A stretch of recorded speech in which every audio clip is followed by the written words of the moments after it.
Baik, di sini saya akan merangkum materi dari 3 kelompok beserta pertanyaan dan jawabannya.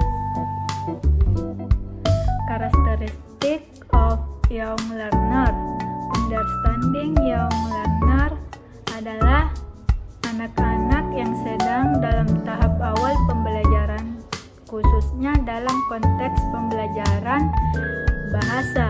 Mereka berusia sekitar 7-12 tahun dan umumnya berada di jenjang sekolah dasar. Berdasarkan pembagian usianya, yaitu yang pertama kelompok muda 6-8 tahun, biasanya siswa kelas 1-3 SD. Yang kedua itu kelompok tua 9-12 tahun, biasanya siswa kelas 4-6 SD. Anak-anak dalam kategori young learner belajar bahasa dengan meniru dan membutuhkan lingkungan yang kaya bahasa serta metode yang sesuai dengan karakteristik mereka, seperti cara berpikir, sikap, dan gaya belajarnya. Selanjutnya pertanyaan.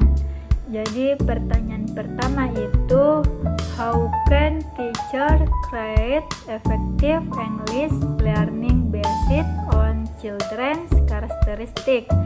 Jadi jawabannya yaitu gunakan permainan lagu dan cerita interaktif, memanfaatkan media visual atau audio, kaitkan materi dengan kehidupan sehari-harinya, libatkan anak dalam aktivitas kelompok dan kinestetik, dan berikan pujian atau penguatan positif.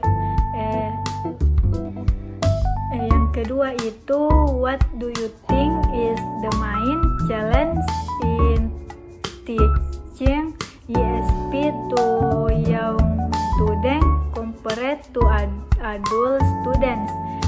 Jadi jawabannya itu, siswa muda memiliki keterbatasan kosakata dan pemahaman konsep. Mereka kurang termotivasi dibandingkan siswa dewasa yang belajar karena kebutuhan kerja, memerlukan metode pembelajaran yang lebih kreatif dan interaktif, sulit memahami bahasa formal dan spesifik dalam ESP. Characteristic of teacher young learner. What is a teacher?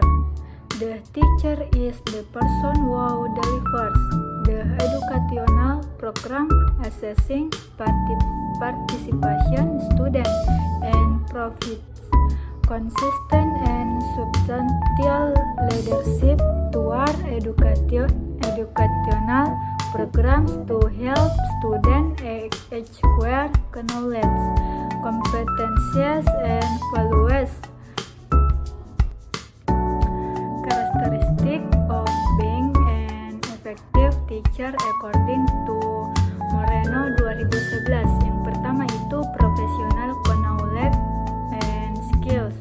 Jadi guru yang memiliki efektif menguasai materi, memiliki keterampilan mengajar, dan dapat memilih strategi yang sesuai dengan kondisi kelas, serta mereka tahu cara memotivasi, berkomunikasi, dan bekerja dengan siswa dari berbagai latar belakang. Yang kedua itu komitmen, motivation, dan caring. Jadi guru yang efektif membutuhkan komitmen, motivasi, dan kepedulian. Sikap positif membantu menghadapi tantangan, membuat mengajar lebih memuaskan, serta meningkatkan rasa hormat dan keberhasilan di mata siswa. Selanjutnya pertanyaan. Jadi pertanyaan yang pertama itu, how can a teacher develop effective communication skills in teaching ESP, especially when dealing with students with varying level of English understanding? Jadi jawabannya yang pertama itu gunakan bahasa sederhana dan bertahap. Yang kedua, manfaatkan visual, audio, dan aktivitas interaktif. Yang ketiga itu dorong partisipasi melalui diskusi dan role play. Yang terakhir itu sesuaikan materi dengan kebutuhan siswa. pertanyaan yang kedua itu what are the challenge faced by teacher in implementing ESP? Jadi jawabannya yang pertama itu perbedaan tingkat kemampuan bahasa, yang kedua keterbatasan sumber belajar, yang ketiga motivasi siswa yang beragam, yang ketiga itu guru perlu keahlian di bidang spesifik, yang terakhir itu sulitnya menilai keterampilan bahasa dalam konteks ESP. The roles of young learner. What is a young learner? Pembelajaran muda didefinisikan sebagai anak muda berusia antara 5 dan 12 tahun oleh McKay. Pembelajaran bahasa muda menurut McKay 2006 adalah anak-anak yang mempelajari bahasa sebelum atau selama 6 tahun masa sekolah formal mereka. The role of young learner in learning.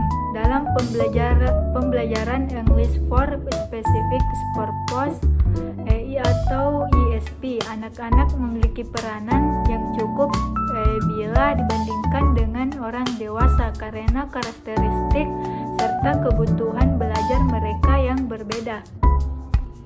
Jadi pertanyaan yang pertama itu according to your group, how can English teaching strategies help young learners develop language skill with hindering the use of their native language? Jadi jawabannya yang pertama itu pendekatan bilingual.